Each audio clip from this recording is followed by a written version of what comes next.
Medicine Without Cruelty presents Understanding Human Biology. And this is part one in the series because understanding human biology is the key to non animal science. So, we're going to do quite a few mini videos based on this. And not to worry, this is going to go at a slower pace. And if anyone has any questions, please do ask in the comments. Just to remind ourselves of why we're here. Now, the greatness of a nation and its moral progress can be judged by the way its animals are treated, and this is the founding philosophy of Medicine Without Cruelty. To recap the last video, animal testing is outdated, ineffective, and ethically we cannot defend it as a practice because it has no place within science.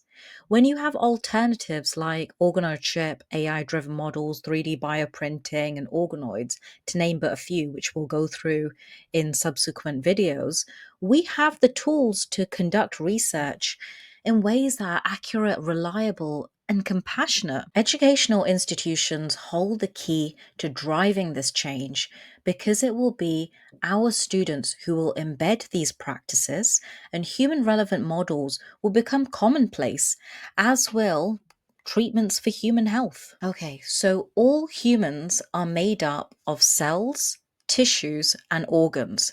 Yes, all animals have cells, tissues, and organs, but the complexity of these structures can vary so significantly across different species that fundamentally animals don't replicate human biology, and that's a massive problem. And I hope to explain that in subsequent slides. So let's get into cells. Now, cells are the smallest biological unit and they make up all living beings. I've got this picture of Lego bricks there on the side, and I want you to think of cells as these tiny Lego bricks. They might vary in shape or color, but when they come together, they can make different structures that have different functions. Now, cells can communicate with one another. They can tell each other whether a substance is okay to absorb or not. They can signal different things to one another. So cells are the fundamental building blocks for all living organisms, and that's whether it's plant or animal.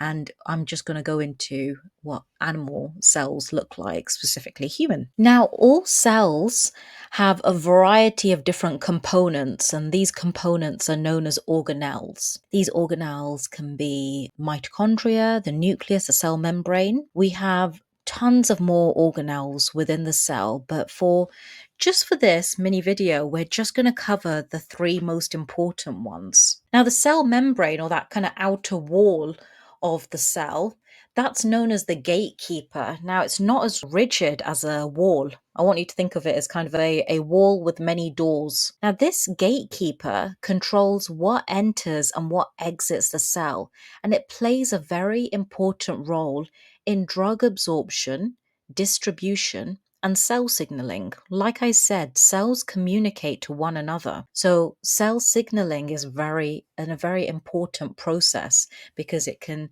begin different processes, produce different functions within the cell. And it's really important because non-animal methods like tissue engineering or 3D bioprint use human cells to study how drugs interact with the cell membrane, especially how they're absorbed and how they affect cellular communication. Because you want to be able to create a drug, we're talking about medical drugs here, that is safe for human beings. And so we want it to be able to target the right part of us. So whether they are absorbed and how they, whether they positively or negatively affect cellular communication are critical factors to consider for drug development. And remember, human cell membranes react very different from those of different species.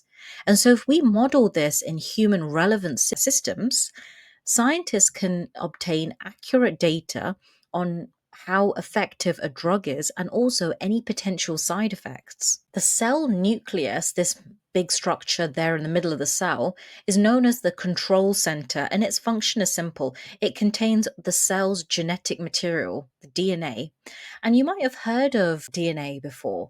The genetic material refers to these special molecules that carry all the information needed to control the activity within a cell and within a living being. This information dictates everything from physical traits such as hair color, skin tone, eye color, or even facial features, for example, to how the body functions at a cellular level. So, our genetic material codes for everything, and they're packaged within these what's known as genes, and these genes will be expressed, and that just means that it will express the particular physical trait, for example. So if we take the example of hair color, that they will be parts of your genetic material that will be packaged within a gene that tells your body produce brown hair, for example. So it's very important, the cell nucleus, for regulating this, and also cell division, because our cells do divide and proliferate. It's important to non animal methods because human relevant models, such as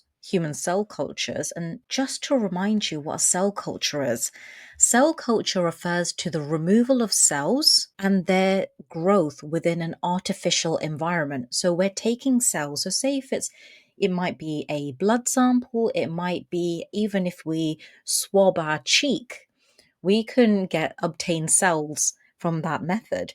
Those cells can then be put in an artificial environment that's good for it. So remember, our human body operates very well at 37 degrees. So we need to make sure that we put these cells in a nice warm environment, and we provide it with the nutrients, the relevant factors needed to help it grow. These human cell cultures can be used to observe how treatments or environmental factors influence that gene expression directly within human cells. And it's really important because organoids and organoid chip systems can model how gene expression in the nucleus might affect a organ's function. And it means that these methods are predictive of human health outcomes. Now, finally, for this part, we have the mitochondria. Now, our mitochondria is the powerhouse of the cell. The function of it is simple. It generates the energy necessary for cells to function. And it plays a very key role in human metabolism and therefore drug metabolism as well. Now, the biological, metabolic, and even genetic differences between animals and humans make animal models completely unreliable for detecting if there's any sort of drug toxicity within the mitochondria. And that's why it's really important that we have human relevant models such as cell cultures or organoids to study these effects. These allow researchers to observe how drugs affect mitochondria, providing accurate data. Now, sometimes, animal models often miss, mitochondrial damage due to potential drugs because of the metabolic differences between these species. And yet another reason why we need to make sure that we have human relevant models. So that's part one. And we are going to do part two, and we're going to cover tissues and organs. And we're going to go into a little bit more depth about these organoids and organ on a chip. So thank you very much for listening. And if you haven't already, please do subscribe.